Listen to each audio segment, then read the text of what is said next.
Saint of the Day. October 24th. Saint Anthony Mary Claret. Archbishop and founder of the Missionary Sons of the Immaculate Heart of Mary. Born, December 23, 1807 Salent, Barcelona, Spain. Died, October 24, 1870, aged 62, Fontfroid, Narbonne, France. Venerated in Roman Catholic Church. Beatified, February 25, 1934 Pope Pius XI. Canonized, May 7, 1950 Pope Pius XII. Major Shrine, Vic, Barcelona, Spain. Feast, October 24. Patronage. Textile merchants, weavers, savings, taught the poor the importance of savings, Catholic press, Claretians, Dioceses of the Canary Islands, Claretian students, Claretian educators, and Claretian educational institutions, foundations. Saint Anthony Mary Claret was a Spanish Roman Catholic archbishop and missionary and was the confessor of Isabella II of Spain. He founded the Congregation of Missionary Sons of the Immaculate Heart of Mary, commonly called the Claretians. Life. Anthony Maria Claret I Clara was born in Salent, in the county of Bages in the province of Barcelona, on December 23, 1807, the fifth of the 11 children of Juan and Josefa Claret. His father was a woolen manufacturer. As a child, he enjoyed pilgrimages to the nearby shrine of Our Lady of Fussimania. Claret received elementary education in his native village, and at the age of 12 became a weaver. At the age of 18, he went to Barcelona to specialize in his trade and remained there until he was 20 years old. Meanwhile, he devoted his spare time to study and became proficient in Latin, French, and engraving. Comments. A long time ago the Claretian priests of the city of Rio Claro in the state of São Paulo, Brazil invited me to give a talk on their founder. I bought a small biography of him and read it on the trip. Many things can be said about this great saint. He was one of these men who, aside from having founded a religious congregation, dominated his epoch by the mere fact of his existence. He was a short, energetic Spaniard, a peppery Catalonian. At age 17 he traveled to the lively trade center of Barcelona to further himself in the weaving profession of his father. He became so involved in the technology and business that he could think of almost nothing else. During this period of his life, he was a mediocre Catholic even though he maintained a devotion to Our Lady. One hot day in the summer of 1826, Anthony was wading in the sea when a huge wave engulfed him and carried him out into the deep. He could not swim, but called out to the Blessed Virgin for help, and found himself carried back to the shore, half-drowned and semi-conscious. When he came to himself he realized how close he had come to dying. He began to consider the mediocrity of his life and he converted. He has ordained a priest and became a missionary.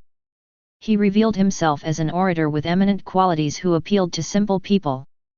He had a very powerful voice that could be heard in the far corners of the public squares where he used to preach to the multitudes that gathered to hear him. The churches could not contain all those people, and at times even the squares overflowed.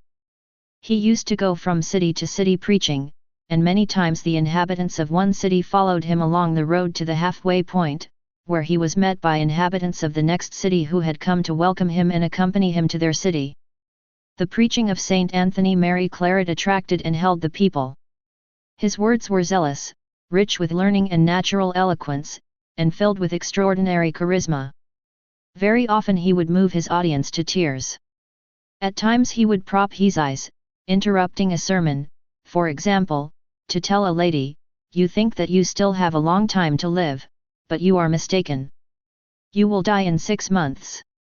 At other times he would exorcise demons, saying, for instance, "I will expel the devil that hovers over this audience." As he pronounced the words of the exorcism, strange noises, lightning, and other phenomena were heard and seen by the multitude. Of course, these charismas impressed and attracted the people. He realized that he was called to preach the truths of the faith to the simple people. Doing this, he gave an edifying example to other religious orders that were influenced by liberalism and rejecting the Church's traditional preaching methods in order to adapt themselves to the modern world. Saint Anthony Mary Claret achieved a fabulous result using traditional methods. His implicit reply to those who attacked the traditional methods was simple: the people don't come to you because of the old methods, but because you are liberals. He also understood that he was called to increase the zeal of the people, not to organize or direct it. He would pass through the provinces planting the seed of the love of God, leaving the job of watering that seed and making it grow to others. Only weeks after founding his missionary congregation of the Sons of the Immaculate Heart of Mary, a notice arrived from Rome that he had been nominated to become Archbishop of Santiago, the primatial see of Cuba. He was consecrated bishop, made an archbishop, and sent to Cuba. As soon as he arrived, he started to correct the bad customs and indifferent morals of the people and began a real conversion of the island. The Freemasonry that was deeply entrenched in Cuba could not tolerate this, and intensely attacked Saint Anthony Mary Claret. He suffered all kinds of persecutions, including several attempts on his life. The opposition of the enemies of the Church was so strong that finally, the Queen of Spain decided it would be more prudent to remove him from the island and return him to Spain. At her request, he was offered the appointment of Patriarch of India, which would make him confessor and spiritual director of the Royal Court of Madrid. As his ship left the shore of Cuba, Saint Anthony Mary Claret cursed the island whose inhabitants had refused God. It was not long before this curse took effect. With its independence, Cuba rejected the life-giving spiritual sap it had received from Spain and quickly became a center of corruption and immorality, a tourist site for Americans seeking dissolute vacations. This was the case until communism took over the Cuban government and implanted its regime. You can see that the curse launched by Saint Anthony Mary Claret was realized quite impressively. The chaplain of the Spanish court had the title of Patriarch of India, but it was just an honorific title with nothing to do with India. Queen Isabella too was supporting the liberal side of the Spanish royal house that was fighting against the good Carlist movement. As so often happens with liberals, they play the game of Freemasonry, and if they stop, Masonry takes them out of the game. Even though she was liberal, the Queen began to be influenced by Saint Anthony Claret and gradually took a different position. When her policies started to become anti-liberal, the Masons removed her from power and sent her out of Spain in exile. It was Saint Anthony Claret who provoked this political earthquake. It was also during that time in Spain he exercised a very successful missionary apostolate and more firmly established the Congregation of the Sons of the Immaculate Heart of Mary. The deposing of Isabella too was in part a victory for the good cause. The Masonry knew that Spain was not yet ready to accept a republic, and wanted to establish a constitutional monarchy first in order to prepare the way for a stable republic. Because it was forced to depose the Queen, it was obliged to make the republic prematurely. This caused a deep crystallization in public opinion against the republic, which led to the restoration of the monarchy some time later. The republic would have triumphed earlier in Spain without the action of Saint Anthony Mary Claret. Even as he grew old and suffered sicknesses, his incredible energy, and gifts to move the people with his words continued. He was also granted many special graces, in particular, the grace of conserving the sacramental species within his heart.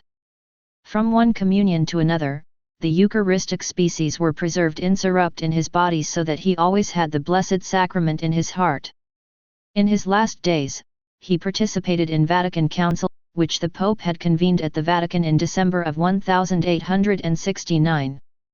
Seeing many liberal bishops opposing the matter of papal infallibility that was being discussed, he became indignant and strongly censured them in a speech.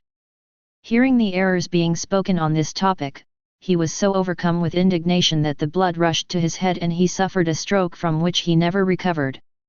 He died some months later. Saint Anthony Mary Claret is our patron saint under many different titles. Number the patron of those who is leading mediocre lives and needs to convert to serve the Catholic cause. Number the patron of the faithful who promotes devotion to Our Lady. Number the patron of counter-revolutionaries because of his action in Cuba and Spain. Number the patron of those who follow the traditional methods of Catholic apostolate with the simple people and spurn the liberal novelties. Number the patron of those who fight for the papacy against liberal bishops. Since it was this same current of bishops that endured and took power in the Catholic Church at Vatican Council II, Saint Anthony Mary Claret is also a great protector and intercessor of those who are called to fight the errors of Vatican II and its consequences. We should call on Saint Anthony Mary Claret for his help under these different titles.